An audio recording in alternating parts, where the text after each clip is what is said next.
ಇವತ್ತಿನ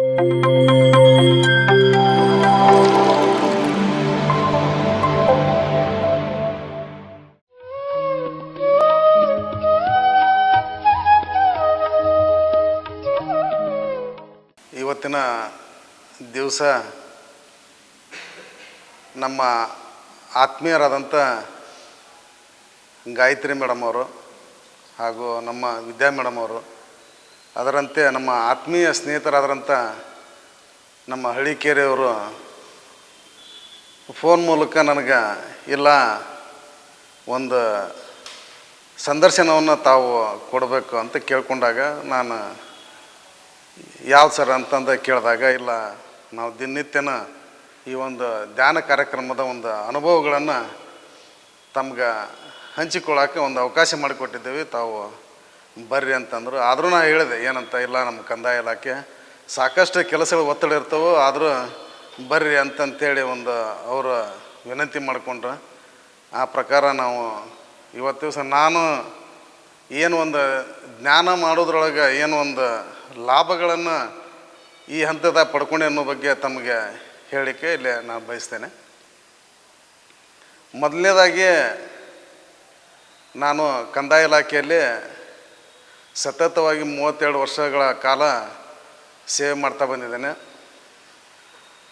ನಾನು 8ರಿಂದ 10 ವರ್ಷವಿದ್ದಾಗನ ಈ ಒಂದು ಕ್ರೀಡಾ ಲೋಕದಲ್ಲಿ ಭಾಳ ಒಂದು ಆಸಕ್ತಿ, ಅಂದರೆ ಕುಸ್ತಿ ಆಡೋದು, ಆಮೇಲೆ ನಮ್ಮ ಮ್ಯಾರಥಾನ್ ಊಟ 12.5 ಕಿಲೋಮೀಟ್ರ್ ಕ್ರಾಸ್ ಕಂಟ್ರಿ 10,000 ಮೀಟ್ರ್, ಇದರೊಳಗೆ ದೇಹ ಬಲಿಷ್ಠನ ಇತ್ತು.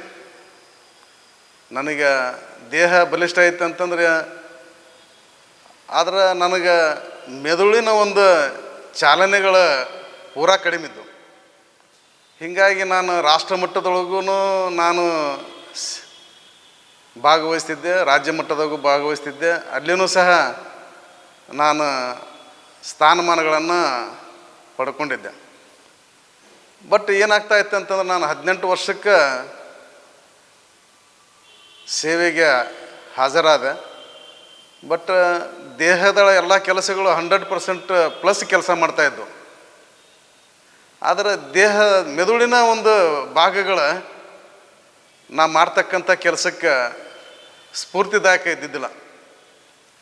ಹೀಗಾಗಿ ನಾನು ದಿನನಿತ್ಯನ ಕೆಲಸಗಳನ್ನು ಮಾಡ್ತಾಯಿದ್ದೆ. ದಿನನಿತ್ಯ ಕಂದಾಯ ಇಲಾಖೆಯೊಳಗೆ ಹಗಲು ರಾತ್ರಿ ಯಾವುದೇ ಕೆಲಸಗಳನ್ನು ಪ್ರತಿಯೊಂದನ್ನು ಸೀಮಿತ ಇಲ್ಲದ ಒಂದು ಕೆಲಸ ಕಂದಾಯ ಇಲಾಖೆಯೊಳಗೆ ಇರ್ತವೆ. ಆ ಪ್ರಕಾರ ನಾವು ದಿನನಿತ್ಯ ಕೆಲಸದ ಒತ್ತಡದೊಳಗೆ ಏನಪ್ಪ ನಮ್ಮ ಈ ಕೆಲಸದಿಂದ ಮುಕ್ತಿ ಸಿಗೋದು ಯಾವಾಗ, ನಮಗೆ ಈ ಕೆಲಸ ನಮಗೆ ಯಾವಾಗ ಮುಕ್ತಾಯ ಆಕೈತಿ, ಈ ಒಂದು ವಿಚಾರದೊಳಗೆ ಸಾಕಷ್ಟು ನೊಂದು ಬೆಂದು ಹೋಗ್ಬಿಟ್ಟಿದ್ದು. ಮುಂದಿನ ದಿನದಾಗ ನಾ ಏನು ಮಾಡಿದೆ, ಯೋಗವನ್ನು ಕಲ್ಕೋಬೇಕಂತಂತೇಳಿ ದಿನನಿತ್ಯನೂ ಅನ್ನದಾನಿಸೋ ಸ್ಕೂಲ್ನಾಗಿದ್ವಿ. ಕನಿಷ್ಠ ಒಂದು 10 ವರ್ಷ ಯೋಗ ಮಾಡಿದ್ವಿ. ಯೋಗ ಮಾಡಿದರೂ ಸಹಿತ ದೇಹಗಳ ಮಾತು ಕೇಳ್ತಿದ್ವು, ಆದರೆ ಮೆದುಳಿನ ಭಾಗ ನನಗೆ ಯಾವುದೇ ರೀತಿಯೊಳಗೂ ಸ್ಪಂದನ ಮಾಡ್ತಿದ್ದಿಲ್ಲ.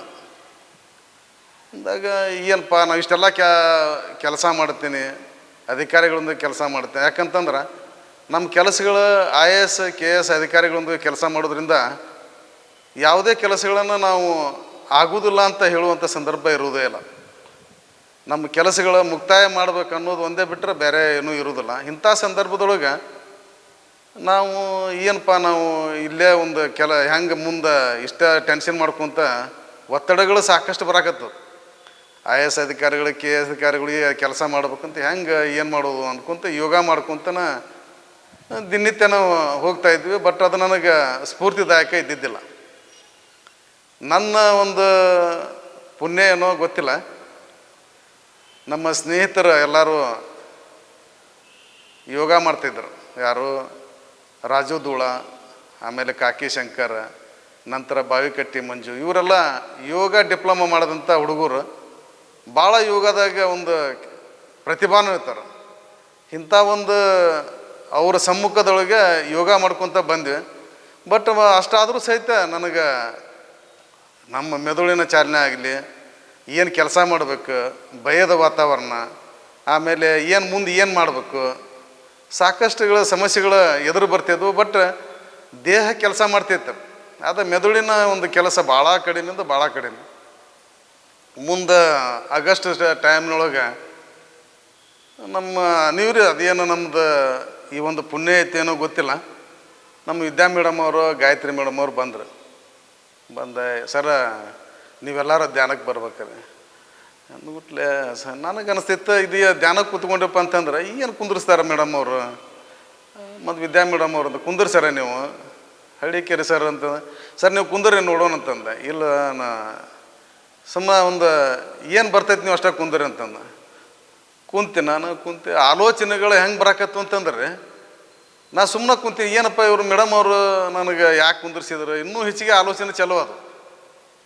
ಮೇಡಮ್ಮ ಆಲೋಚನೆ ಭಾಳ ಬರತ್ತವ್ರಿ, ನೀವು ಒಂದು ತಾಸು ಕುಂದಿರ್ಸ್ತೀರಿ, ಹೆಂಗೆ ಮಾಡೋದು ಅಂತಂದು. ಇಲ್ಲ ಮೇಡಮ್ ಅವ್ರು ಏನಂದ್ರೆ ಆಲೋಚನೆಗಳು ಫಸ್ಟ್ ಬರ್ತಾವೆ, ಮುಂದೆ ನಿಮ್ಗೆ ಹೆಂಗೆ ಕಟ್ ಮಾಡಬೇಕು ಏನು ಅಂತ ನನಗೇನೂ ಗೊತ್ತಿಲ್ಲ. ಮೇಡಮ್ ಅವ್ರಂದ್ರೆ ನೀವೇನು ಉಸಿರಾಟ ಮಾಡ್ತೀರ ಶ್ವಾಸಕೋಶಗಳ ಇವನ್ನ ನೀವು ನಿಯಂತ್ರಣದಾಗ ತಗೋರಿ, ಅವ್ನು ಕಟ್ ಮಾಡಿರಿ ಅಂತ. ಹೌದು ಮೇಡಮ್, ಶ್ವಾಸಕೋಶಗಳು ನಮ್ಮ ಉಸಿರಾಟ ಅದನ್ನ ಹೆಂಗೆ ಕಟ್ ಮಾಡ್ಬೇಕ್ರಿ ಅಂತಂದು. ನಿಮ್ಮ ಉಸಿರು ನೇರವಾಗಿ ನಿಮ್ಮ ಮೂಗಿನ ತುದಿ ಭಾಗದಿಂದ ಹಿಡ್ಕೊಂಡು ನಿಮ್ಮ ಆತ್ಮಚಕ್ರ ತನಕ ನಿಮ್ಮ ಒಂದು ಚಲನೆಯನ್ನು ಶ್ವಾಸಕೋಶಗಳನ್ನು ನೀವು ಅದರ ಕಡೆನ ಗಮನ ಹರಿಸಿರಿ ಅಂತಂದಾಗ ಒಂದು 8 ರಿಂದ 10 ದಿವಸ ಅದು ಆಲೋಚನೆ ನಿಂದಿರಲಿಲ್ಲ.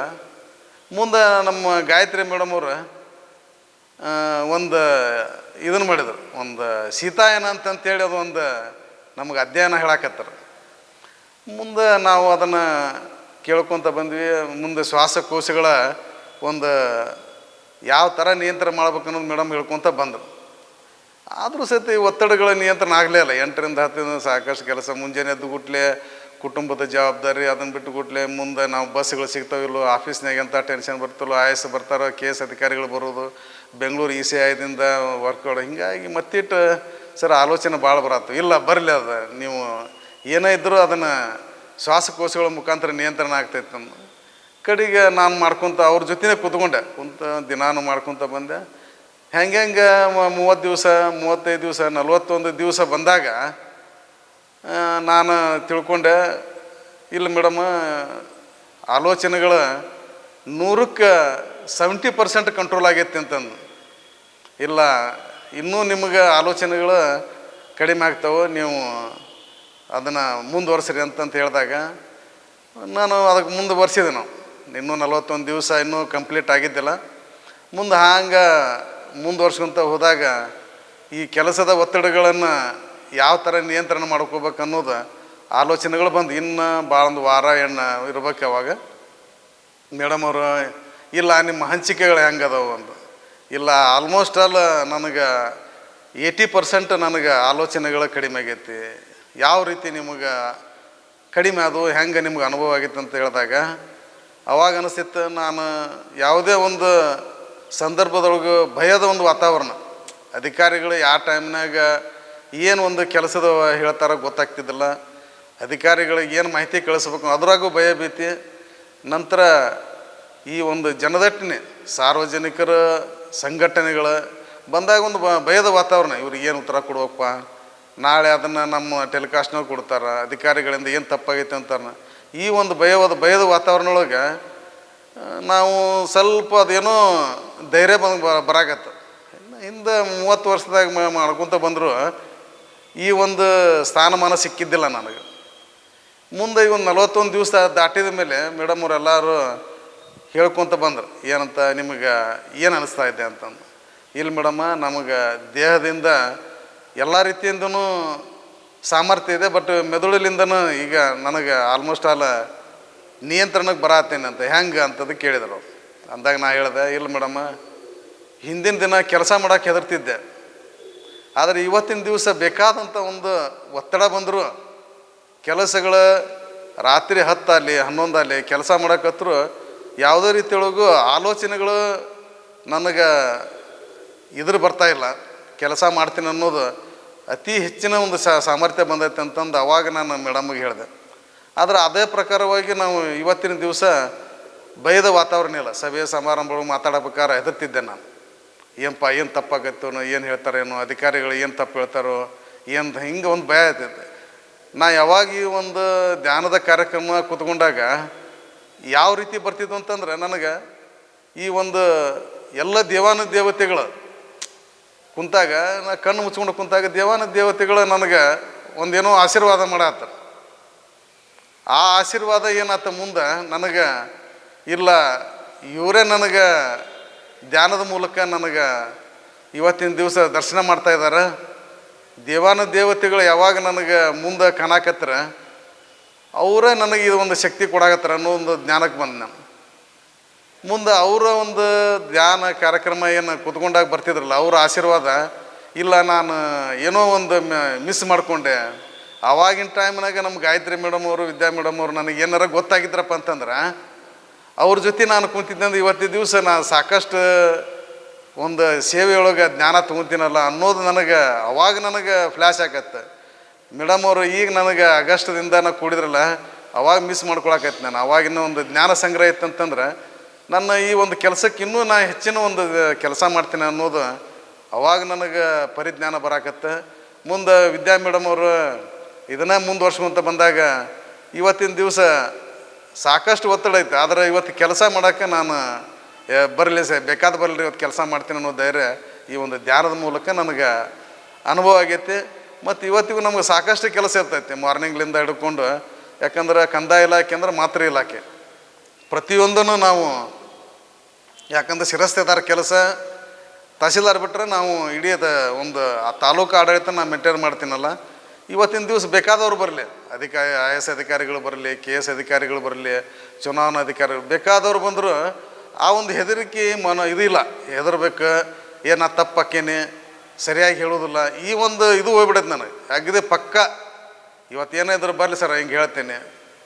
ಮತ್ತು ಆಮೇಲೆ ಏನೇ ಕೇಳಿದ್ರು ಎಲ್ಲೋ ಇವತ್ತು ಎಂಥ ಒಂದು ದೊಡ್ಡ ಕೆಲಸ ಕೊಟ್ಟರು ಮಾಡ್ತೀನಿ ಅನ್ನೋ ಒಂದು ಇವತ್ತಿನ ಸಾಮರ್ಥ್ಯಕ್ಕೆ ನಾನು ಧ್ಯಾನನ ಒಂದು ಮುಖ್ಯ ಆಗೈತೆ ಅಂತ ಈ ಸಂದರ್ಭದಾಗ ನಾನು ವ್ಯಕ್ತಪಡಿಸ್ತೇನೆ. ಮತ್ತು ಮೇಲಾಗಿ ನಮ್ಮ ಒಂದು ಈ ಒಂದು ಧ್ಯಾನ ಕಾರ್ಯಕ್ರಮ ಇದು ನನಗಷ್ಟೇ ಅಲ್ಲ ಒಂದು ಕುಟುಂಬಕ್ಕೂ ಬೇಕಲ್ಲ ಇದು. ನಾನು ಕುಟುಂಬದವ್ರಿಗೆ ಸತ್ಯ ನಾನು ಇಲ್ಲ ನೀವು ಧ್ಯಾನ ಕಾರ್ಯಕ್ರಮ ಮಾಡ್ಕೋರಿ ಅಂತಂದು ಮತ್ತು ಅಷ್ಟೊಂದು ವಿದ್ಯಾ ಮೇಡಮ್ ಅವರು ಗಾಯತ್ರಿ ಮೇಡಮ್ ಅವರು ಬಂದ್ರೆ ಮುಂದೆ ನಮ್ಮ ರಂಗಪ್ಪ ಮಠದ ಒಂದು ಆವರಣದೊಳಗೆ ಅಲ್ಲಿಯೂ ಸಹ ಕೂತ್ಕೊಂಡ್ರು. ಅವರು ಒಂದು ದಿನನಿತ್ಯನ ಒಂದು ಈ ಒಂದು ಧ್ಯಾನ ಕಾರ್ಯಕ್ರಮದಿಂದ ಅವರು ಒಂದು ಮನೋಭಾವನೆಗೆ ಬಂದರು. ಕರೋನಾದಿಂದ ಪೂರ ಅವರು ನಿತ್ರಾಣಾಗಿದ್ದರು. ಅದು ಸಾಕಷ್ಟು ದವಾಖಾನೆ ಎಲ್ಲ ತೋರಿಸ್ತಿದ್ವಿ. ಬಟ್ ಅವ್ರಿಗೆ ಇದು ಇದ್ದಿದ್ದಿಲ್ಲ, ತಾಳ್ಮೆ ಗುಣ ಇದ್ದಿದ್ದಿಲ್ಲ. ಹಿಂಗಾಗಿ ಅವರು ಸಹ ನಾನು ಒಂದು ಧ್ಯಾನಕ್ರಮ ಮಾಡಕತ್ತಿಂದ ಅವರು ಸಹ ನನ್ನ ಜೊತೆ ಹೊಂದ್ಕೊಂಡು ಒಂದು ಈ ಕಾರ್ಯಕ್ರಮಕ್ಕೆ ಭಾಗಿಯಾಗಿದ್ದರಿಂದ ಯಾವುದೋ ರೀತಿಯೊಳಗೆ ನಮ್ಮ ಒಂದು ವೈಮನಸ್ಸು ಆವಾಗಲಿಂದ ಕಡಿಮೆ ಹಾಕುವಂಥ ಒಂದು ಕುಟುಂಬದೊಳಗೂ ಸಮಸ್ಯೆಗಳನ್ನು ಬರಲಾರ್ದಂಗೆ ಇವತ್ತು ಧ್ಯಾನ ಕಾರ್ಯಕ್ರಮ ನಮ್ಮ ಜೊತೆ ಒಂದು ಒಳ್ಳೆಯ ಲಾಭನ ಕೊಟ್ಟೈತೆ ಅನ್ನೋದು ಒಂದು ಇವತ್ತು ನಮ್ಗೆ ಕಂಡು ಬಂದೈತೆ. ಮತ್ತು ಇವತ್ತಿನ ದಿವಸ ಧ್ಯಾನಕ್ಕೆ ನಾವು ಹೊಂದ್ಕೊಳ್ಳಿಲ್ಲಪ್ಪ ಅಂತಂದ್ರೆ ಈ ವಯೋಮಿತಿ, ಯಾಕಂದ್ರೆ ಅಬೋ 50 ಮ್ಯಾಗ ಈ ವಯೋಮಿತಿಗೆ ನಾವು ಧ್ಯಾನ ಕಂಪಲ್ಸರಿ ಬೇಕು ಅನ್ನೋದು ನನಗೆ ಇವತ್ತು ಸಿಗ್ತಲ್ಲ. ನನಗೆ 50 ವರ್ಷ ಆದ ನಂತರ ನನಗೆ ಧ್ಯಾನ ಸಿಗ್ತಲ್ಲ ಅನ್ನೋದು. ಯಾಕಂದ್ರೆ 50 ವರ್ಷ ದಾಟಿಂದ ದೇಹದ ಒಂದು ಭಾಗಗಳು ತಮ್ಮ ಸಾಮರ್ಥ್ಯವನ್ನು ಕಡಿಮೆ ಮಾಡ್ತವೆ. ಅಂಥ ಸಂದರ್ಭದಾಗ ನಾವು ಯಾವುದೇ ಪರಿಸ್ಥಿತಿ ಒಳಗೆ ನಾವು ಎನರ್ಜಿ ಮಾಡ್ಕೊಳ್ಬೇಕಾಗ್ತೈತೆ.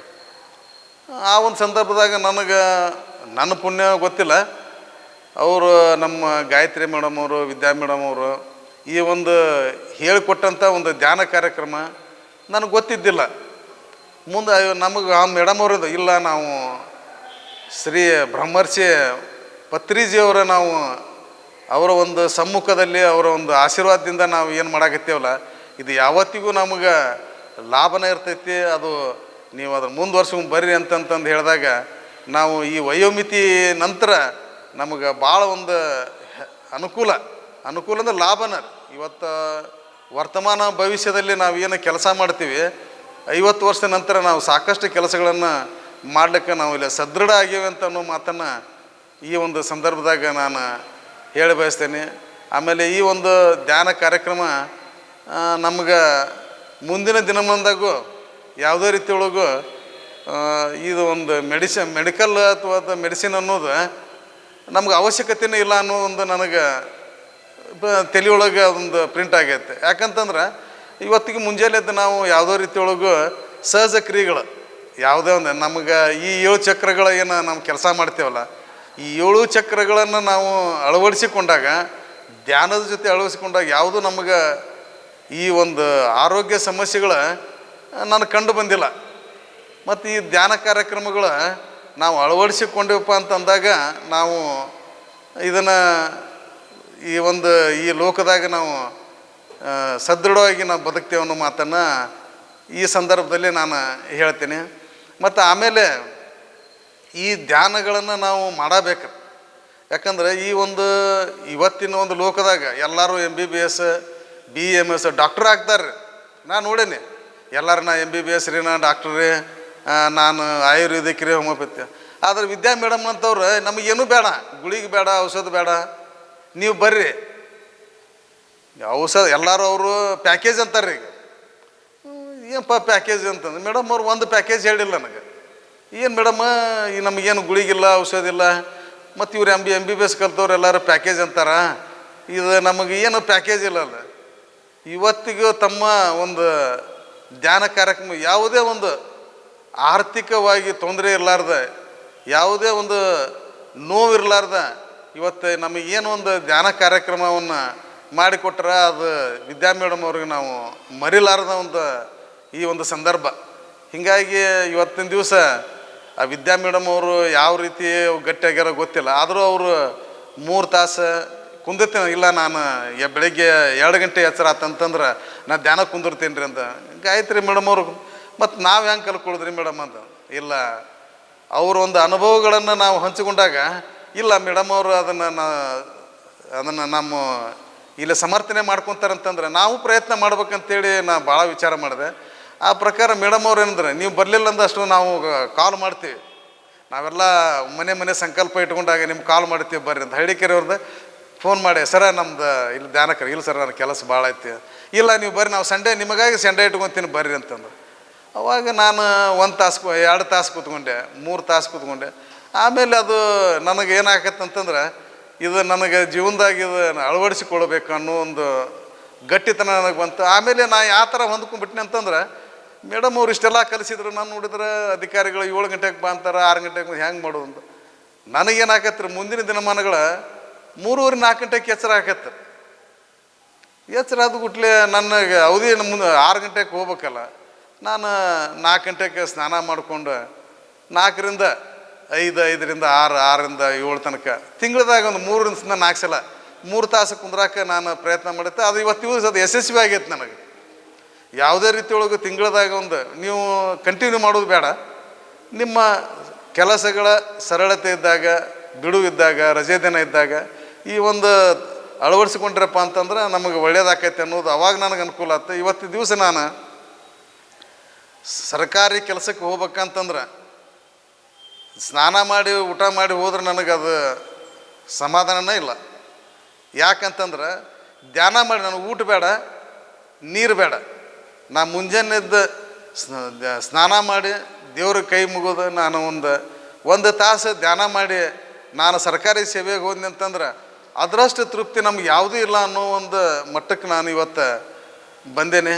ಇವತ್ತು ನನಗೆ ಇನ್ನೂ ಈ ಧ್ಯಾನ ಕಾರ್ಯಕ್ರಮ ನನಗೆ ಮುಂದಿನ ಜೀವನ ಮಟ್ಟ, ನಾ ಎಲ್ಲಿವರೆಗೂ ನನಗೆ ಉಸಿರಿರ್ತೈತಿ ಅಲ್ಲಿ ತನಕ ನನಗೆ ಒಳ್ಳೇದು ಮಾಡ್ತೈತಿ ಅನ್ನೋ ಒಂದು ಸಂಕಲ್ಪವನ್ನು ಇವತ್ತು ನಾನು ಮಾಡಿಕೊಂಡೇನೆ.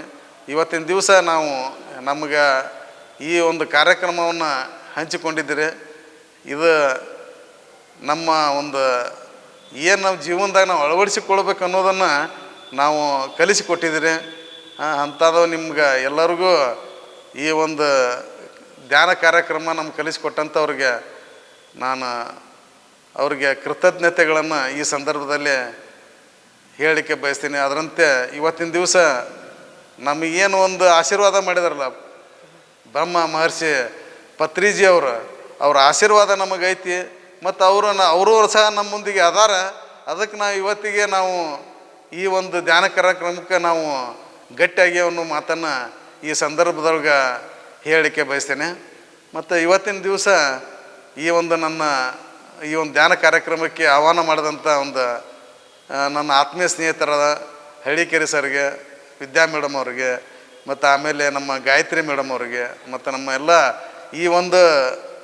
ಈ ನಮ್ಮ ಧ್ಯಾನದ ಒಂದು ಸರ್ಕಲ್ದಲ್ಲಿ ಯೂನಿವರ್ಸ್ದಲ್ಲಿ ಇರ್ತಕ್ಕಂಥ ಎಲ್ಲರಿಗೂ ನಾನು ಈ ಒಂದು ಕೃತಜ್ಞತೆಗಳನ್ನು ಹೇಳಿ, ನಾವು ಜೀವನದೊಳಗೆ ನಾವು ಧ್ಯಾನಗಳನ್ನು ಅಳವಡಿಸಿಕೊಂಡ್ರೆ ಮಾತ್ರ ನಾವು ಯಾವುದೇ ರೀತಿಯೊಳಗೂ ಈ ಒಂದು ತೊಂದರೆಗಳನ್ನು ಅನುಭವಿಸೋದಿಲ್ಲ, ಕಷ್ಟಗಳನ್ನು ಅನುಭವಿಸೋದಿಲ್ಲ.